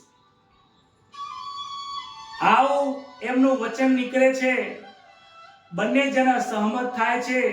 લગ્નની વિધિ થાય છે અને આનંદથી વિધિ કરીને, સુખ સંપત્તિ કરીને અને ત્યાં લગ્ન ભલીભાંતિ સાવધાન થઈને કરીને અને શત્રુપા રાણી અને મનુ મહારાજ બંને દીકરીનું કન્યાદાન આપીને નીકળી જાય. કરદમ ઋષિ કહે છે કે મારે એક સત્પુત્રની જરૂર છે, હું સંન્યાસ લઈશ. આવો એમનો એક નિયમ હતો. મનુ મહારાજે વિધિપૂર્વક કન્યાદાન કર્યું છે. સમય વીતી ગયો છે. આજે બંને જણ મૌન ધારણ કરીને આ આશ્રમની અંદર રહે છે. અનેક વર્ષો સુધી આદિનારાયણ પરમાત્માનું ધ્યાન કર્યું. આ દેવહૂતિ જે છે એમનું શરીર દુર્બળ બની ગયું છે. કરદમ ઋષિની સેવા કરે છે, લાકડા લેવા જાય, ભોજન બનાવે, દીવો પ્રગટાવે, અનેક પ્રકારની સેવાઓ કરતા અનેક વર્ષો વીતી ગયા. એક દિવસ કરદમ ઋષિની નજર એ દેવહૂતિ ઉપર પડે છે. અરે દેવી, તમારું આવું શરીર કેમ સુકાઈ જાય છે? તમારો ખૂબ ખૂબ ધન્યવાદ, તમે આટલા દિવસ સુધી તમે મારી સેવા કરી છે. હું તમારા ઉપર પ્રસન્ન થયો છું. દેવી બોલો, માંગો શું જોઈએ? દેવહૂતિ કહે છે કે મારે કોઈ અપેક્ષા નથી. તમારા જેવા મહાભાગ્યશાળી પતિ મળ્યા હોય, એની સેવા મળે, બીજું શું જોઈએ? ના ના, કે આજે તો માંગો, આજે હું પ્રસન્ન છું. કરદમ ઋષિની આજ્ઞા હતી માટે કહે છે કે તમે લગ્ન પહેલા એક વચન આપ્યું હતું કે એક પુત્ર થયા પછી હું સંન્યાસ લઈશ, તો આપણને એક પુત્ર થાય એવી એક અપેક્ષા છે મારી. કરદમ ઋષિએ આજ્ઞા કરી, બિંદુ સરોવરમાં સ્નાન કરીને આવો. માતા દેવહૂતિ કરદમ ઋષિની આજ્ઞાથી બિંદુ સરોવરમાં સ્નાન કરવા ગયા. જેવા સ્નાન કરવા જાય છે, કંચન જેવું એમનું શરીર બની ગયું છે. દેવહૂતિનું શરીર બદલાયું, અલૌકિક શરીરની પ્રાપ્તિ થઈ છે. સંકલ્પથી એમને 3 માળનું વિમાન બનાવ્યું છે. વિમાનની અંદર સાક્ષાત કામદેવને બિરાજમાન કર્યા છે. વિમાનમાં બેઠા છે. આજે કરદમ અને દેવહૂતિ ના કામનું શૃંગારનું ભાગવતમાં ખૂબ સરસ વર્ણન કર્યું છે. સુખદેવજી અને ડોંગરેજી મહારાજ કહે છે કે શૃંગાર રસનું વર્ણન લૌકિક વક્તાઓએ બહુ કરવું ના જોઈએ, અને શૃંગાર રસનું બહુ ચિંતન ના કરવું જોઈએ, નહીતર આજે મન આપણું બગડે છે. માટે શૃંગાર રસનું ડોંગરેજી મહારાજ વિસ્તાર કરતા નથી. 100 વર્ષ થયા કરદમ અને દેવહૂતિને ત્યાં આજે 9 કન્યાઓના જન્મ થયો છે. 9 કન્યા એ નવધા ભક્તિનું પ્રતીક છે. કહે છે કે પહેલી શ્રવણ ભક્તિ, કીર્તન ભક્તિ, સ્મરણ, પાદ સેવન, અર્ચન, દાસ્ય ભક્તિ, સખ્ય ભક્તિ અને છેલ્લે આત્મનિવેદન ભક્તિ. આ 9 પ્રકારની ભક્તિઓના જન્મ આજે કરદમ ઋષિ અને દેવહૂતિના ત્યાં થયા છે. ભક્તિ પહેલનો જન્મ થાય પછી જ પહેલા દાસોહમ થાય. દાસ ભક્તિ જ્યારે કોઈ સ્વીકારતા શીખે પછી જ સોહમ ભક્તિ પ્રાપ્ત થાય છે. 9 કન્યાનો જન્મ થયો. કરદમ કહે છે કે હવે હું સંન્યાસ દાન કરું. દેવહૂતિ ગભરાયા. અરે કરદમજી, અરે મહારાજ, તમે કહેતા હતા કે એક પુત્ર થયા પછી હું સંન્યાસ લઈશ. અલ્યા, 9 કન્યાઓ થઈ ગઈ છે, એનો ભરણ પોષણ હું કેવી રીતે કરીશ? આ જવાબદારી હું એકલી કેવી રીતે નિભાવીશ? કરદમ કહે છે કે ભગવાને મને વચન આપ્યું હતું કે તમારે ત્યાં હું જન્મ લઈશ, તો જન્મ કેમ નથી લીધો? એમને લાગ્યું કે આ વિલાસી જીવનના કારણે આવું થયું છે. ફરીથી બંને જણે બ્રહ્મચર્યાશ્રમનું પાલન કર્યું. બંને જણે હજારો જન્મ સુધી, અનેક વર્ષો સુધી ફરીથી વિલાસી જીવનનો અંત કર્યો છે. અનેક વર્ષો વીતી ગયા. પરમાત્માનું આરાધન કર્યું. દેવહૂતિના અંદર સાક્ષાત ગર્ભની અંદર ભગવાન નારાયણ પધાર્યા છે. પરમ પવિત્ર સમય થયો છે. યોગીઓ અને સાધ્યુઓના મન પણ પ્રગટ થયા છે. બ્રહ્માદિ દેવો કરદમ ઋષિના આશ્રમમાં આવ્યા છે. આકાશમાંથી દેવતાઓ પણ પુષ્પ લઈને ઊભા છે. ઋષિઓ પણ તૈયાર થયા છે. કાર્તિક માસ આવ્યો, કૃષ્ણ પક્ષ થયો છે, પંચમીનો દિવસ આવ્યો અને શુભ સમયના દિવસે આજે કપિલ મુનિના ભગવાન પ્રગટ થયા છે. બોલો શ્રી કપિલ નારાયણ ભગવાન કી. માતા દેવહૂતિ અને કરદમ ઋષિનો ગૃહસ્થાશ્રમ આજે ધન્ય બન્યો છે. આવું ગૃહસ્થાશ્રમ હોય, પતિ અને પત્ની બંને ધર્મની અંદર રહેતા હોય, ધર્મથી પુત્ર જન્મે એ સત્પુત્ર જન્મે છે. એમના ઘેર ભગવાન નારાયણના જન્મ થાય છે. બ્રહ્માજી એક કરદમના ઘરે આશીર્વાદ આપવા આવ્યા છે. કહે છે ગૃહસ્થાશ્રમ તમારો સફળ થયો છે, બાળકના પગમાં કમળનું ચિહ્ન છે. મને જરૂર વિશ્વાસ છે કે આ ભગવાનનો અવતાર છે. તમે જગતના પિતા બન્યા છો. જગતના જે પિતા છે એના પણ તમે આજે પિતા થયા છો. માતા જગતને તત્વનો ઉપદેશ આપશે. તમારો આ પુત્ર જગતને ઉપદેશ આપશે, માને સદગતિ આપશે. કરદમ કહે છે દીકરો આવ્યો છે, આનંદની વાત છે, પણ આ કન્યા નવ મારા ઘરમાં જવાન જોત બેઠી છે, એનું શું? બ્રહ્માજી કહે છે એની ચિંતા કરશો નહીં, હું બીજે ઋષિઓ લઈને આવ્યો છું. બધા ઋષિઓને એક કન્યાને એક ભક્તિ, એક કન્યા, નવધા ભક્તિ અલગ અલગ ઋષિઓને આપીને એમના લગ્ન કરીને વિદાય કર્યા છે. કરદમ ઋષિએ વિચાર કર્યો કે હવે મારા માથાનો બોજો ઉતરી ગયો છે. પ્રભુની કૃપા થઈ છે. કપિલ મુનિ પણ હવે ધીમે ધીમે મોટા થયા છે, 14, 15, 16 વર્ષના થયા છે. એક દિવસ કરદમ પોતાના પુત્રની પાસે આવીને કહે છે કે હે પુત્ર, મને હવે સંન્યાસ લેવાની ઈચ્છા છે. કપિલ મુનિ કહે છે કે પિતાજી, તમારો બહુ સુંદર વિશ્વાસ છે, આ વિચાર બહુ સુંદર છે, ઘણો સમય વિતાવ્યો, હવે પ્રભુનું ભજન કરો.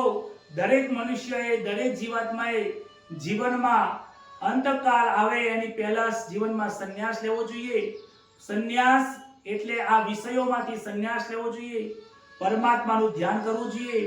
આમ બધાને નમસ્કાર કરીને, દેવતાઓને નમસ્કાર કરીને, વૈરાગ્ય ધારણ કરીને આજે કરદમ ઋષિ ગંગાના કિનારે ગયા છે, પરમાત્માનું ધ્યાન કર્યું છે.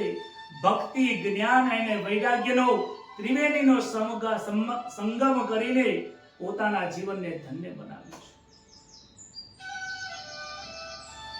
આજની આ કથા બહુ પ્રેમ અને આનંદની કથા છે. આજની આ વિદુરજીના ભાજીની પ્રેમની કથા હતી. આજે કપિલ નારાયણ જે કરદમ ઋષિ અને દેવહૂતિના જેવું જ્યારે ગૃહસ્થાશ્રમની જે કથા છે, એ ગૃહસ્થાશ્રમ આપણા જીવનમાં પણ હોવું જોઈએ. એમના જેવું જીવન આપણું થાય એવી જ ભગવાનને પ્રાર્થના કરીએ છીએ. હે પરમાત્મા, હે દ્વારિકાધીશ, જે કથા સાંભળે છે, આ કથાને પોતાના હૃદયમાં જે સંતો ઉતારે છે, એ બધાના જીવનમાં વિદુરજી જેવો પ્રેમ અને મૈત્રીજી જેવો ભાવ, પરમાત્મા તમારો અમારા ઉપર અસીમ કૃપા પ્રાપ્ત થાય. અને કપિલ નારાયણ જે ભગવાનનો જે કરદમના ઘરે જન્મ થયો, દેવહૂતિના ઘરે જન્મ થયો, આવા પુત્રો અમારા ઘરની અંદર, વંશની અંદર આવે એવી પ્રભુ તમને પ્રાર્થના કરીએ છીએ. અને આજની આ કથાને સુખદેવજી મહારાજના ચરણમાં મૂકીને આજની કથાને અલ્પ વિરામ આપીએ છીએ. આ કથાને આવતીકાલે ફરીથી આપણે એને આગળ ધપાઈશું, ફરીથી પ્રગટ કરીશું. ત્યાં સુધી આપણે પ્રભુનું નામનું સ્મરણ કરીએ. આવો સાથે મળીને બોલીએ, હરે રામ, રામ રામ, હરે હરે, હરે કૃષ્ણ, કૃષ્ણ કૃષ્ણ, હરે હરે, હરે રામ, રામ રામ, હરે હરે, હરે કૃષ્ણ, કૃષ્ણ કૃષ્ણ, હરે હરે, હરે રામ, રામ રામ, હરે હરે, હરે કૃષ્ણ, કૃષ્ણ હરે હરે. કૃષ્ણ કનૈયા લાલ કી જય, દ્વારિકાધીશ કી જય. નમઃ પાર્વતી પતય, હર હર મહાદેવ. આજની કથા કરીને હૃદય ભરાઈ જાય છે. વિદુરજીની કથા, વિદુરજીની ભાજી, ભગવાનનો પ્રેમ હૃદયને સ્પર્શ કરી જાય છે. બસ ખૂબ આનંદ આવે છે. આજની કથા તમારા જીવનને, તમારા હૃદયમાં ખૂબ આનંદ આવ્યો હશે અને તમારા અનુભવની વાણી તમે ગ્રુપમાં લખજો. આ લાઈવ જે છે એના કોમેન્ટમાં નીચે પણ લખજો. આ કથા કેવી લાગે છે જન લોકોને પણ કહેજો, કારણ કે જેટલું પણ આ કથા વિશે તમે લોકોને સમજાવશો એટલું જ ભગવાનનો પ્રેમ પ્રાપ્ત થશે. જય શ્રી કૃષ્ણ. શુભરાત્રી.